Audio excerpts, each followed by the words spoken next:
Boa noite a todos. Sejam muito bem-vindos ao Lar Dom Inácio, nessa noite geladinha, né? E, como sempre, vamos ver uma passagem. Falar nisso, eu perguntar, tem alguém com frio aqui essa noite? Não. Frio e psicológico. Então, O psicológico está abalado. mas eu acredito que vocês são todos vitoriosos, porque numa noite fria dessa, estarem aqui conosco para falar sobre as coisas de Deus é sinal que vocês têm muita fé.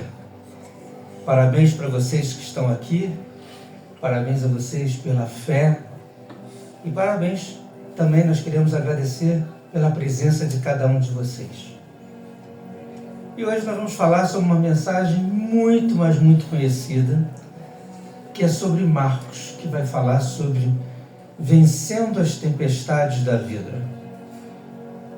Mas hoje, como é o dia dos namorados, vamos aproveitar na hora de cumprimentar o nosso irmão que está ao nosso lado, já dar aquela piscadinha, aquele olhar 43, e fala assim, seja bem-vindo. Se for uma coisa mais sexy, com aquela voz de locutor. Seja bem-vindo ao lar.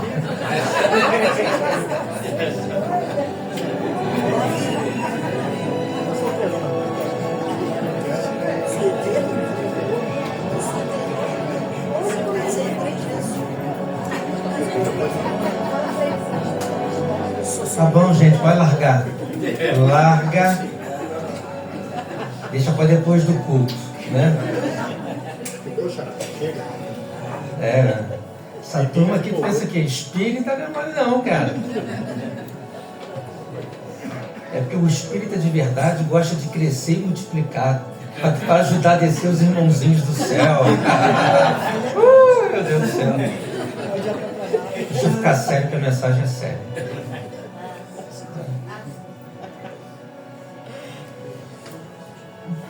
Olha, meus irmãos, Marcos vai nos descrever essa passagem de uma forma muito bela. E como toda passagem bíblica, normalmente eu dou um enfoque, porque às vezes uma passagem ela pode ter vários significados, vários ensinamentos. Como eu já preguei sobre essa palavra aqui, de vencendo a tempestade, só que eu vou tentar dar um tempero diferente na mensagem de hoje. Marcos, quando nos descreve essa passagem, ele nos descreve porque ele estava dentro do barco com Jesus e os outros discípulos. Mas para entendermos esse contexto, nós temos que saber o que aconteceu antes para que Jesus o chamasse a entrar no barco. Jesus vinha então, como sempre, desde de manhã cedinho, fazendo as suas pregações, e é claro que sempre havia uma grande multidão com ele, e naquele dia em especial, estava um aglomerado muito grande de pessoas, e Jesus ensinava por meio de parábolas, por meio de histórias, mais ou menos como nós fazemos aqui todas as quintas-feiras. Nós procuramos, por meio das histórias de Jesus, transmitir ensinamentos de autoajuda, de fé, contidos naquela mensagem específica. E Jesus contava histórias para que todos do povo pudessem entender. Então ele usava elementos de agricultura, de gado, enfim, daquela localização para que todos entendessem. Ora, nesse dia em especial, Jesus ensinou algumas parábolas importantes, algumas delas estão aqui na Bíblia, mas ele não só ensinou, mas ele também ia caminhando entre as pessoas e ia impondo as mãos e curando as pessoas. Então tinha um grande número de pessoas enfermas. Eram cegos, eram pessoas com problemas de saúde, de intestino, de coração, de visão. A visão era muito comum naquela época. Então, nosso Mestre Jesus, ele ia caminhando por meio da multidão e contando as parábolas, e impondo as mãos e curando as pessoas e até expulsando espíritos obsessores, espíritos impuros. E isso, uma multidão muito grande, não existia microfone, não existia nenhuma tecnologia, mas o som dele se fazia ecoar pela toda aquela multidão. Ora, meus amados, mas o texto bíblico nos fala de que Jesus, ao cair da tarde, já para anoitecer, Jesus então dispersa a multidão e ele vai fazer o quê? Ele vai dizer para os discípulos: olha, vamos passar para a outra margem.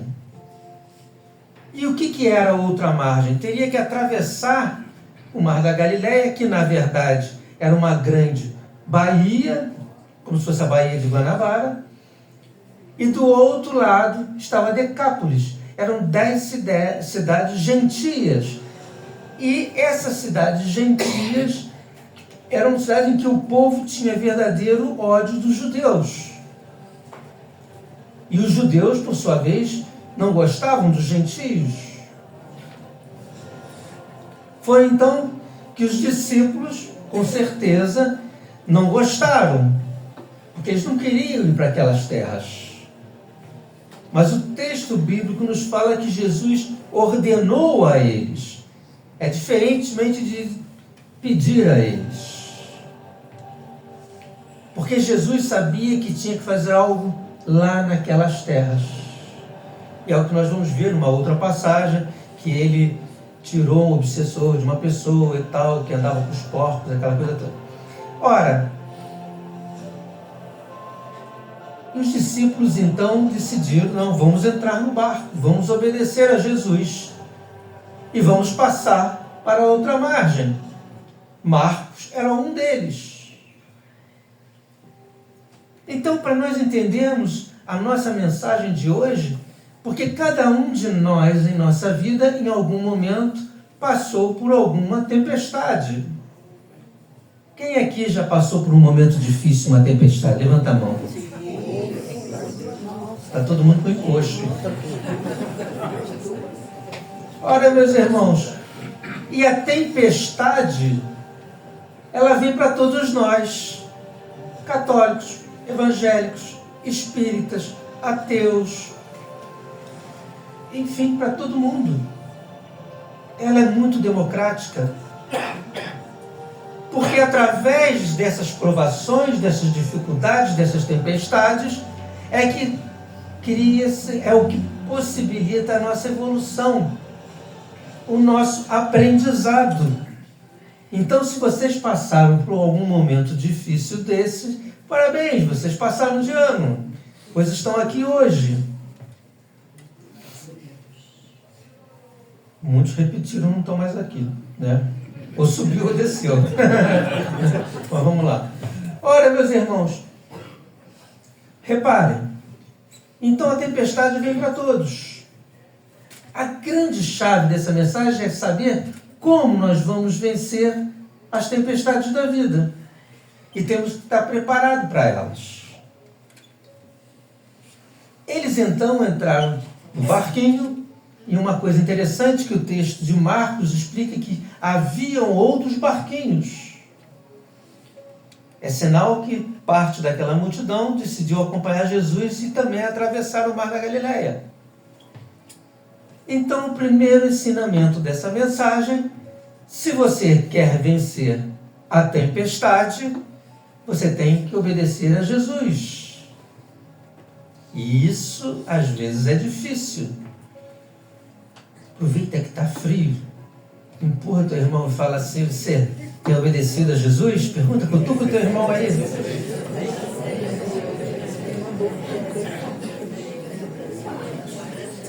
E olha que coisa bacana.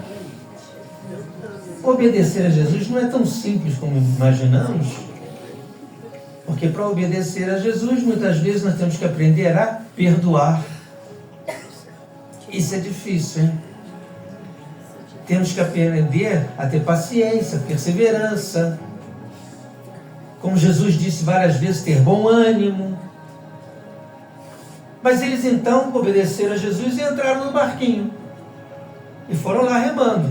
A maioria, pescadores. Os caras sabiam o que estavam fazendo. Já tinham atravessado aquilo ali várias vezes.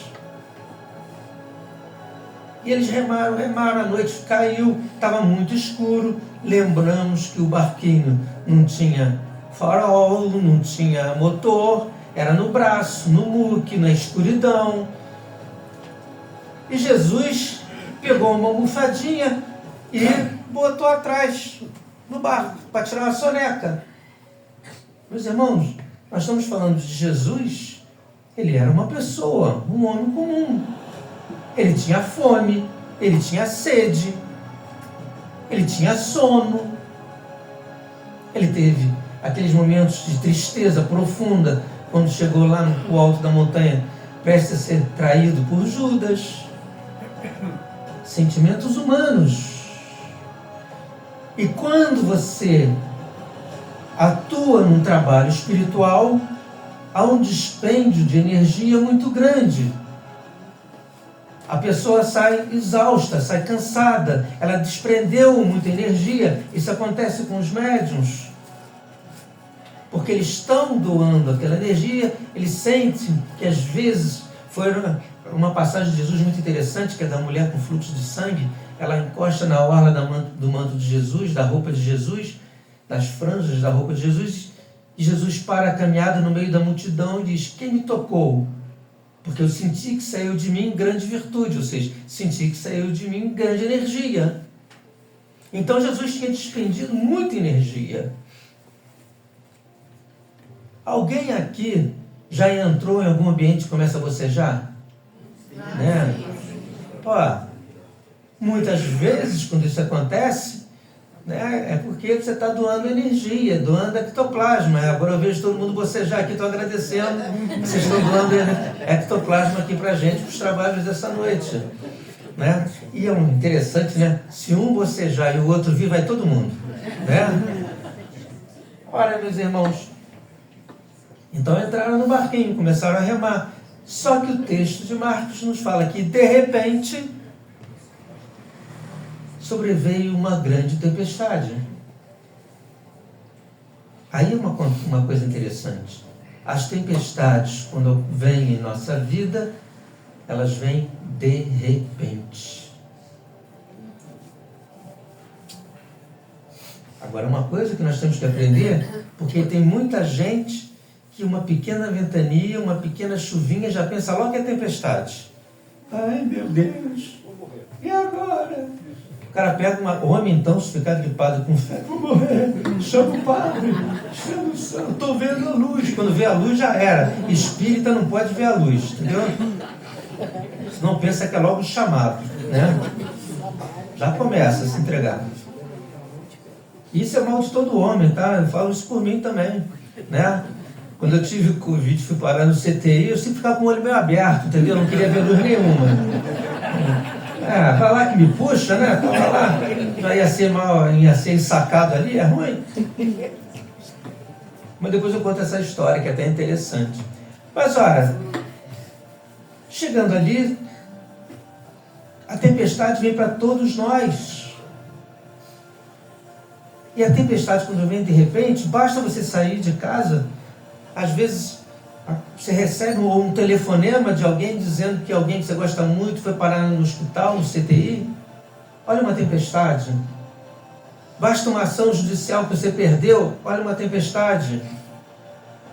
Basta, às vezes, você saiu, bateu com um carro. Olha aí uma tempestade, uma situação desagradável.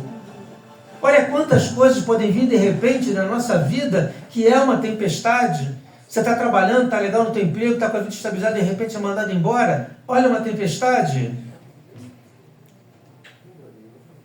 Olha uma tempestade. Sua sogra fala que vai morar contigo pro resto da vida. Tu está ferrado, meu irmão. Né? Mas isso vem para todo mundo. E ainda, quando vem uma tempestade, às vezes nós perdemos o rumo. Nossa bússola não aponta mais para o norte. Porque às vezes quando vem uma coisa, nós começamos a o quê? A pensar no problema, só que a gente não consegue pensar na solução. A gente é dragado por aquele problema. E a gente só pensa na coisa negativa. Então nós não ficamos sem rumo. Não sabíamos para onde ir. Eles estavam numa situação que estava tudo escuro, uma mega tempestade. O texto bíblico fala que as ondas encobriam o barco, trovões, raios. E eles ficaram com medo. Então nós aprendemos que na nossa vida a tempestade vem de repente, que temos que estar preparados para essa tempestade. Nós aprendemos que quando vem a tempestade, muitas vezes perdemos o rumo. Não sabemos o que vamos fazer. Por quê? Porque às vezes o excesso de medo transforma em pavor e nós perdemos a força de reagir. Porque é um mal da nossa mente, a gente já começa, temos um problema, esse problema absorve tanto nossos pensamentos que nós não procuramos a solução.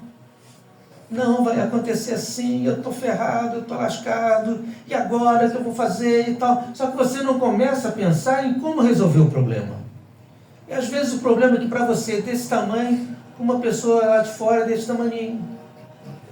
Porque vocês podem ficar tranquilos, tem sempre alguém com um problema maior que o seu. Tem sempre alguém, às vezes, que está passando um aperto maior que o seu. Não, você foi parar no hospital com pedra nos rins, mas no andar de cima tem alguém no CTI. Ah, não, minha sogra veio morar comigo, mas tem outro que está indo a sogra no genro, a gente está lascado 2 vezes. Então, meus irmãos, tem sempre alguém com um problema maior que nós. Agora, como resolver? Repare que nesse texto fala que o barco estava sendo engolido pelas ondas. Olha só, a tempestade era tão grande, de repente, que o barco estava sendo engolido pelas ondas. Então as ondas eram enormes. Naquele momento, os discípulos que estavam ali no barco já estavam desesperados, porque eles não conseguiam tirar a água do barco. Eles estavam tirando com as canequinhas e tal, tirando a água. Porque num momento de crise,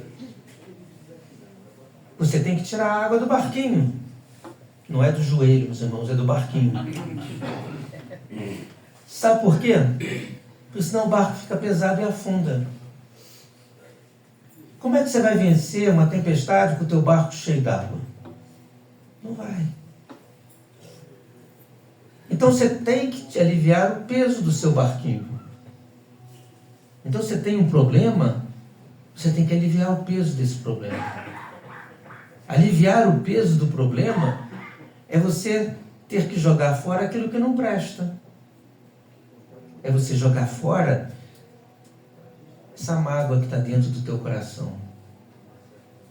Pessoas guardam mágoas.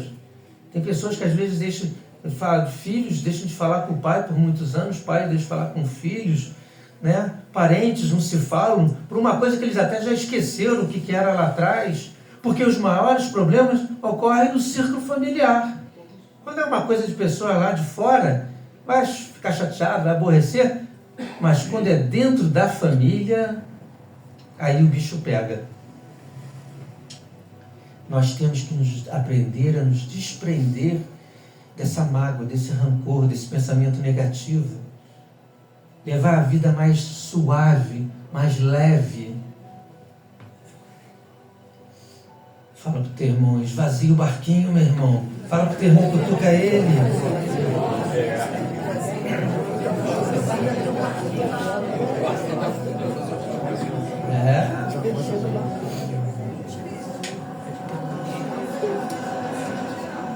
Aí vocês imaginam, estava aqueles homens tudo dentro do barquinho, a água encobrindo o barco, todo mundo já ensopado, desesperado, com medo. E Jesus, tranquilão, relax, né? De boa lá, Ainda botou uma almofadinha, estava dormindo. Totalmente zen. Devia estar todo molhado, todo encharcado, e ele dormindo, na boa. De repente tomou um Rivotril para aguentar os discípulos. Os discípulos não eram mole, não. Deve ter tomado lá um Rivotril. Ora, meus irmãos. E Jesus dormindo, a tempestade rolando e coisa e tal. Aí chegam alguns dos discípulos, devia ser o Pedrão era sempre top. Ele chegou lá apavorado. Os caras eram pescadores, já tinham passado por isso outras vezes. E Pedrão, já todo desesperado, foi lá, sacudiu Jesus, deve ter sido também, né? Mestre, o senhor não se importa que nós perecemos aqui, nós vamos morrer. Tem gente que às vezes uma pequena crise, uma pequena doença, um pequeno problema, fala, estou acabado, eu vou morrer, eu vou me matar. Aí pega um aparelho de barba elétrica no mar. Ora, meus irmãos, mas assim, tirando a brincadeira, repare a situação que Jesus estava ali. Os discípulos ficaram apavorados, ficaram com medo. E aí aprendemos outra coisa com Jesus. O que ele falou sempre, e eu falei isso semana passada, não temas. Porque o medo vai enfraquecer as tuas reações. O medo vai enfraquecer o seu raciocínio de como você pode proceder para vencer essa tempestade. Estamos no dia dos namorados. Está em crise entre o casal. Está em crise entre os namorados, o noivo. E aí você não sabe como vai resolver para salvar seu casamento. Como é que vocês fazem para salvar o casamento? Gostei! Vou aproveitar que tem um doutor aqui, Sérgio, está bem, doutor? Está valendo, tá beleza? Primeira indicação. É a primeira indicação, Rivotril. Rivotril é bom. Ora, meus irmãos, gostei. Mas olha, o que nós fazemos? Primeira coisa, põe Jesus no teu barquinho. Teu lar está em crise, o bicho está pegando. Coloca Jesus no teu lar. Faz um culto do lar. Porque hoje em dia, a situação está tão desnorteada aí fora, que você vê, as pessoas não conseguem colocar Jesus dentro de casa. Porque um filho tem um horário, o outro filho tem outro, o pai tem outro, a mãe tem outro, mal se encontram. Antigamente a família se reunia para jantar, hoje em dia nem se reúne mais para jantar. Às vezes nem janta. Então, meus irmãos, está na hora de unir a família. Se você quer consertar o mundo, a primeira coisa tem que consertar a tua família, tua casa. Mas outra coisa que tem que fazer, poxa, vem cá, estou em crise no relacionamento, estou em crise não sei o quê. O que você fez para mudar a situação? Porque se você continuar dando o que você sempre deu na vida, você vai sempre receber as mesmas coisas. Você deu mais amor? Você deu mais atenção? Você soube, porque um relacionamento, ele tem que ter o quê? Vocês são companheiros, um ser companheiro do outro. Quando a coisa está ruim, não é um botar a culpa no outro, é um dar força para o outro. Será que temos sido mais companheiros? Será que nós temos doado mais amor? Isso não é só no dia dos namorados. Eu sei que vai ter um bolão de homem que vai sair daqui comprando flor em tudo que é lugar. Vou fazer a média, que está chegando o fim de semana. Hoje não dá porque está frio. Depois de uma certa idade, abençoado amendoim. Meu Deus. Ora, meus irmãos, mas nós temos que fazer a nossa parte para mudar. Está passando por uma tempestade? Faz como Pedro fez. Acorda Jesus do barco. Chama ele. Às vezes as pessoas são tímidas. Está passando um aperto, está passando um sufoco e não chama Jesus. Chama ele para a tua casa. Chama ele para o teu trabalho. Chama ele para a sua vida. Acorda esse Jesus que está adormecido na sua vida. Acorda o nosso Jesus. Pessoas que às vezes, eu acredito em Jesus, eu acho a história bacana e tal, mas não vive a paixão com Jesus. Nós temos que viver apaixonadamente por Ele, pelos ensinamentos dele. O livro que tem, o maior livro de todos é a Bíblia. Tem durado milênios. Mas então, nessa noite, chegou a noite de nós acordarmos a Jesus. Sacode o teu irmão até ficar nervoso. Fala, sacode a Jesus no teu barco, meu irmão. Sacode. Acorda, Jesus.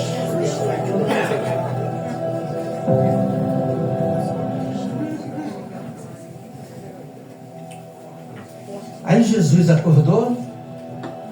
Se fosse eu ia ficar com mau humor do cão, né? Mas Jesus estava de boa. Aí Jesus chegou, levantou. O que Jesus fez? Vou dormir de novo. Não. Ele fez o quê? Ele pegou e ele acalmou, mandou, ordenou que o mar se acalmasse, que os trovões se calassem,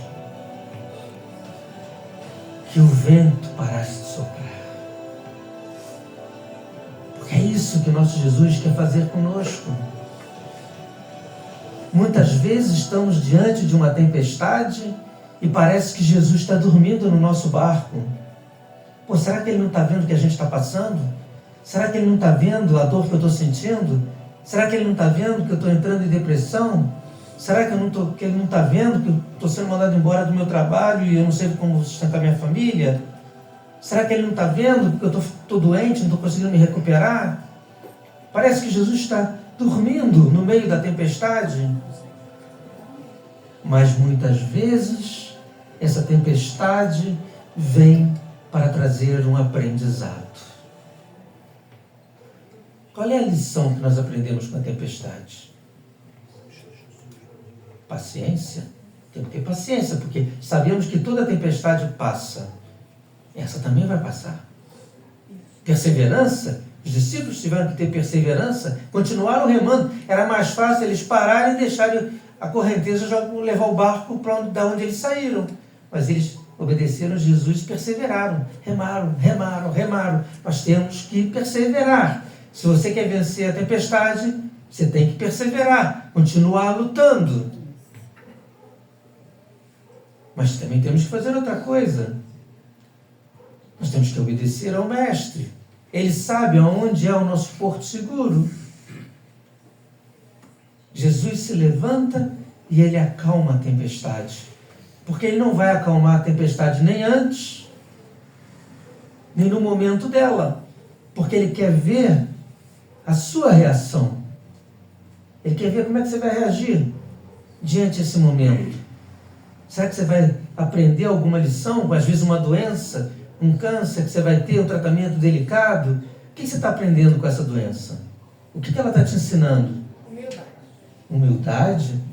Às vezes dá valor às pequenas coisas da vida, que no dia a dia a gente passa batido, acorda nem agradece a Deus, esquece de ver a beleza do dia, da noite.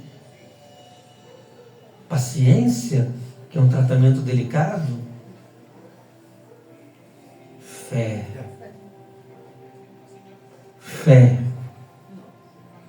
Jesus, quando ordenou acalma-se o tempo, acalma-se a tempestade, ele vai dizer depois para os discípulos, homens de pouca fé. Porque nós sabemos, se nós estamos com Jesus no barco da nossa vida, nós vamos vencer todas as tempestades, todos os problemas, todas as situações difíceis. Mas temos que ter fé. Porque se não tivermos fé,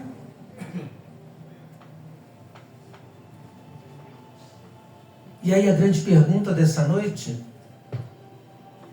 quem aqui tem verdadeiramente fé? E Quem aqui colocou Jesus no barco da sua vida? Levanta a mão. Não, pô, mano, quase ninguém. O negócio está feio aí. Se fosse hoje, Noé ia ficar com o barco vazio, né? Jesus está dizendo para cada um de vocês essa noite.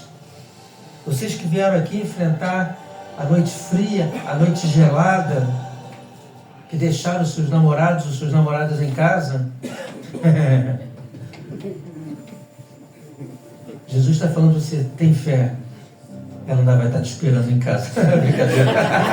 Não podia deixar, né? Mas olha só. É que às vezes, né?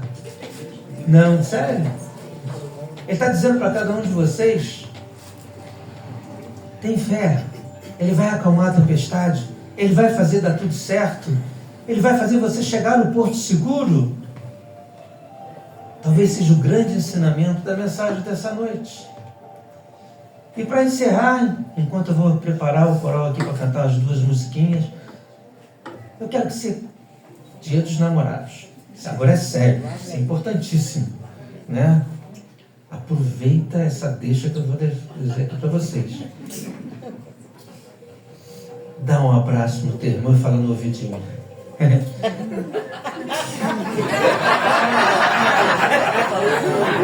Não fala não. Eu acho que eu estou com encosto. Dá só um abraço no teu irmão e falar com ele. Ei, você tem fé?